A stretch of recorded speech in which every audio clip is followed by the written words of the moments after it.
I'm gonna say something controversial and I don't care. I don't care how trendy or cute or fun it seems to be fat.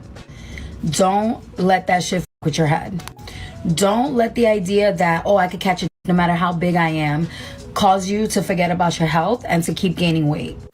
I actually feel kind of guilty for being a part of this movement, and I know it's not my fault or my responsibility to keep other people's health, but being a pioneer in this game, like I literally was one of the first influencers to work with Fashion Nova before they even had a plus size line. So when I say I'm a pioneer, I'm a pioneer. I'm one of the main reasons why we have the plus size fashion industry that we have. And you could argue with anybody, that's the truth. And my point is that I see a lot of fat girls who gained a lot of weight from being caught up in this movement and turning around 5, 6, 7 years later talking about, damn, I let my health go to shit. I got this problem now. I'm 400 pounds. I can't do this. I can't do that. Babe, it's not all it's cracked up to be. Being attractive, being able to still wear nice clothes is not the end all be all. You got to really think about your health. Because when you're in your 20s, you think that life is just rainbows and candy. You don't even think about the future. But when you start creeping up in age, babes, it's gonna catch up to you. I don't care what nobody say. I'm not saying that every fat person is unhealthy. Hello, I'm fat. I'm not claiming that you gotta hate fat people. That's literally the opposite of what I'm saying. But let's be for real. Health is real. Organs failing is real. Diabetes, heart disease, all that shit is real, okay? It's not fat phobic to care about your health. And if nobody else wants to say it, let me fucking tell you the truth. Love yourself at any size. Wear the clothes you want to wear. But don't forget that your heart has to beat, babes. Don't forget that your blood sugar has to keep a balance, babe. No amount of Instagram pictures looking cute and being an influencer wearing a size whatever you are is going to stop your heart from not beating if you eating bacon every day. And this is coming from someone who's learning those lessons now, myself. So to the younger girls, the younger generation, take care of your health. It's not fat phobic to take care of your health. It's not a joke. And I'm saying this out of love, not out of self-hate. I see a lot of my fellow content creator, fellow plus size, fellow bloggers, whatever you want to call them, plus size models, now talking about wanting to get healthy, now talking about needing to da-da-da-da. Because 5, 6, 7 years ago, when they were 22, when they were 21, 25, it wasn't a problem. Now you're 28, 29, 30, 31, 32, whatever the case is, and you're like, damn, I can't get pregnant. I have this problem. I got that problem. The problems creep up, babe. And the reality is, loving yourself also includes taking care of your body. If you want this body to last 100 years, you got to take care of it. So don't let nobody else convince you that taking care of your health is fat phobic. And if somebody's telling you that, it's because they're miserable and they want you to die and stay fat like them.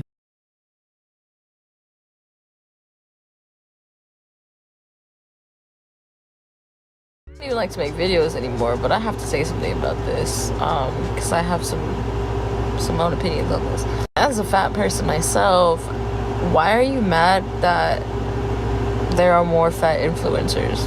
We grew up not having any, us the people that are in our 20s grew up not having any. Tumblr promoted very much pro-ana bullshit, and there are ways we can censor that now because there are more fat creators that people can go to look for. I don't think that y'all really care about other people's health because y'all don't talk about skinny people. Y'all don't talk about, your mindset, you don't have disabled people in your mind. You don't have people that have medical issues. You don't have people that were born that way. My uncle was born big bone. So I already left a comment about this and I wasn't going to say anything else because my moods are already gathering her.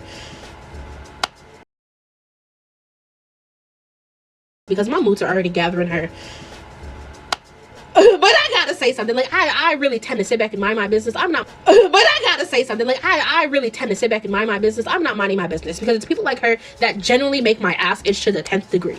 Y'all only ever want to have conversations about health and wellness when it comes to fat people. No, that isn't true. People have conversations about health and wellness when it comes to alcoholics, when it comes to people on substance abuse.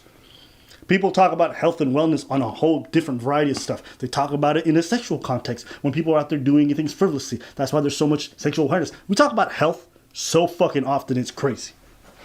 And I'm grateful. I think it's good. We need to be more conscious, especially when there's so much bad shit that we can eat. There's so many bad habits we can easily fall into. When so many things are easily accessible. We're talking about banning cigarettes in places. Health is a common discussion in our zeitgeist because people are becoming much more health conscious today than they have ever been.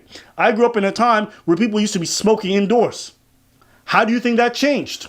People started voicing health concerns. It became a big topic of conversations. And then there was a bunch of laws that ended up being passed because they felt like it was an issue.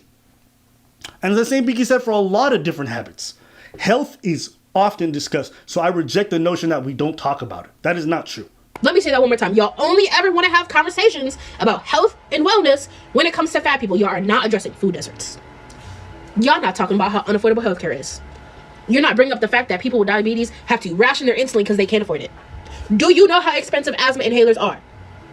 Like, do you understand that people don't have access to basic resources? I thought this one was really interesting because like her main rebuttal was just immediately drawing a bunch of like false equivalencies to try and make her point when really they have nothing to do with anything. Like, yes, all of those things are very valid things to talk about in the medical system, very valid concerns, but just because all of those things exist does not mean we shouldn't talk about other things that exist. I don't care how many of her cronies want to sit here and be like, oh yeah, she just cares about people, she just wants people to be healthy. I don't care. All you have is an opinion and a preconceived notion about what health is.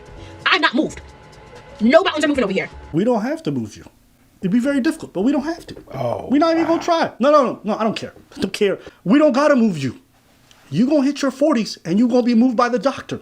You gonna be moved by a health diagnosis. You gonna be moved by your shortness of breath. You gonna be moved when you struggle to take a shit. You gonna be moved when you struggle to get out of cars. You gonna be moving and you gonna be moved when you can't move because your knees are fucked up. We don't gotta do nothing. You will see the dark future that comes for you. Because guess what, honey?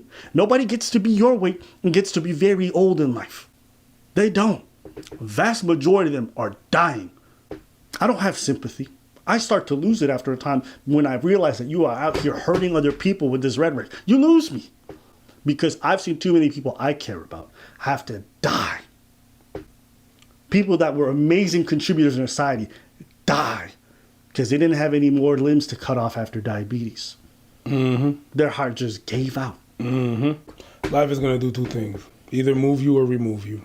Oof. Bars. That is a bar. That is a bar. That is a bar. Say that shit again. Life is going to do two things. Either move you or remove you. Yup. And I've been moved. Trust me. Yep. As Preet said, life is either going to do two things to you. It's either it move you or it remove you. And if you're not moved, then we know exactly what's going to be happening next. Anyway, you guys enjoy the rest of your days on whichever day you're watching this. And I'll catch you guys in my next video. Bye.